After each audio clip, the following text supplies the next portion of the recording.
What's up, YouTube? It's your boy Wes, back at you with another video. And in this video, I will be going over the Devin Haney and Jojo Diaz fight that happened over the weekend.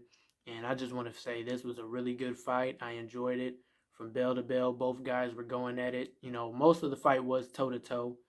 There was some good boxing skills showed and displayed in there from both men as well.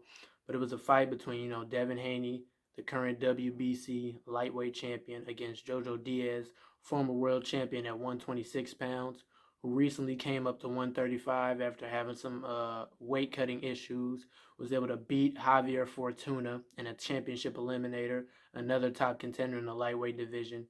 And he was able to earn his right to face Devin Haney for the WBC championship. Like I said, very good fight. Throughout the fight, we saw Jojo Diaz coming forward a lot. We saw Devin Haney displaying the boxing skills that we're used to, but we also saw both men, level it up a notch, fight a lot in the pocket.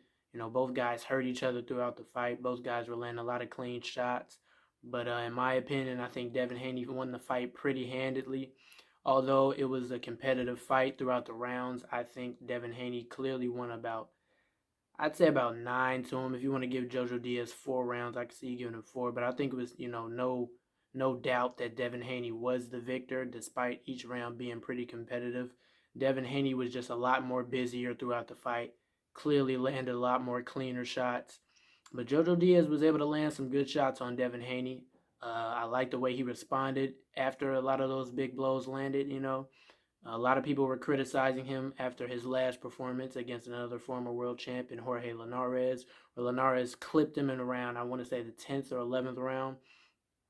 Devin Haney, he got wobbly legs, walked back to his corner, came back, had to hold for a majority of the next round before coming back and firing some shots of his own. But his activity certainly slowed down, that was for sure.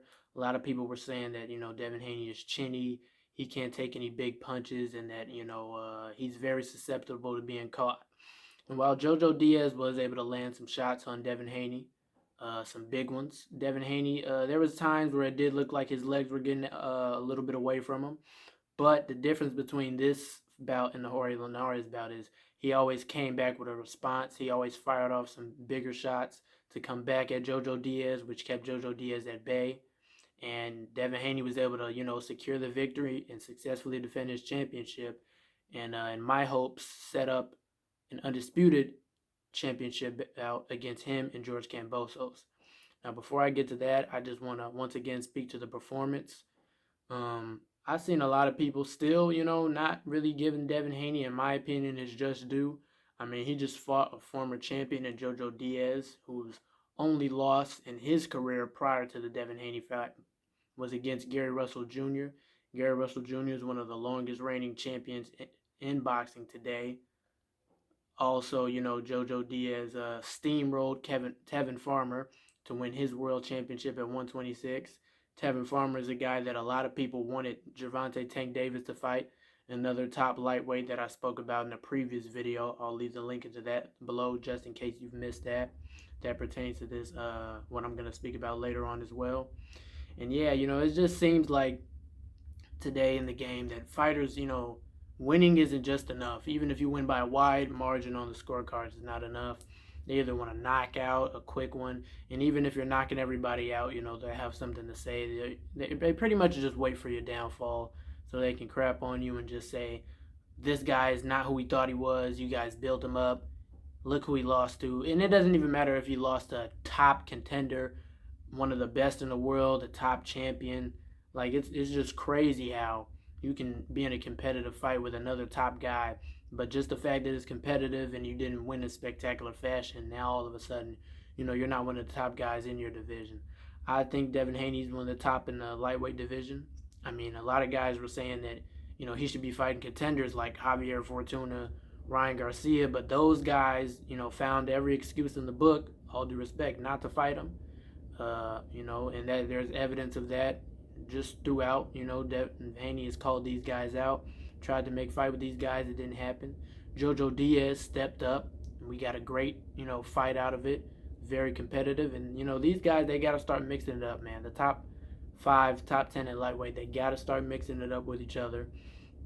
Which brings me to my next point. The aftermath of that fight, You saw George Kambosos and Devin Haney discussing things in the interview, post-fight interview. Both guys, from their words, seem game, but as we know, words can only mean so much in the fight game today. You know, George Kambosos, he was saying that he wanted to see something impressive, this and that. But, you know, before his fight with Teofimo, he was pretty much saying, you know, no doubt he's going to fight Devin Haney.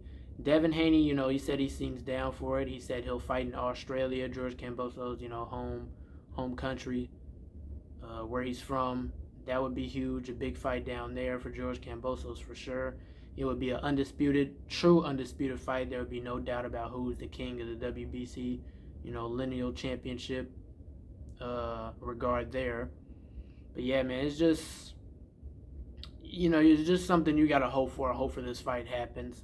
George Kambosos definitely has options, though. Like I said earlier, Gervonta Tank Davis secured a big win in his fight over Isaac Cruz over the weekend. You know, so that's another video that I'll definitely make that'll probably drop after this one about with George Kambosos' options, who I think he should face, who do I feel, you know, he would lean more towards. Because if we're being honest, Tank's fight was a lot similar to Devin Haney's. It wasn't a spectacular win. It was a clear win for sure in my eyes. But, you know, if you're saying looking for something impressive on either end, you can't really pick one over the other, in my opinion. George Kambosos, man, what was I about to say? George Kambosos, I don't think he would be the A side in the Tank fight. I think Tank would be the A side, and I definitely don't think Tank would go all the way to Australia to fight him. And that's another thing you would have to consider if that's a deal breaker for George Kambosos or not. But I'll get into a little bit more of that later. Those are my thoughts on the Devin Haney fight. Let me know what you think. Let me know you think how his performance was. Do you think fans are being too critical of him, or do you think they're justifying what he's saying? And what more do we need to see from Devin Haney? Do you think Devin Haney versus George Kambosos is the fight to make for the undisputed belt, or would you like to see both guys fight other opponents? Let me know in the comments below. If you liked the video, make sure to leave a like, comment your thoughts on what I said in here. Make sure you hit that bell notification so you don't miss any updates, whether it's about boxing, UFC, or any other sports that I report on. Wrestling videos should be coming a little bit later next week. NXT just had War Games. I'll be talking about that. And I'll be going over some of the recent things that have been happening in AEW. And we'll check on to see, you know, what's going on in the WWE main roster. But thanks, everybody, for coming on, watching the video. I'm Wes. I'm out. So peace out, y'all.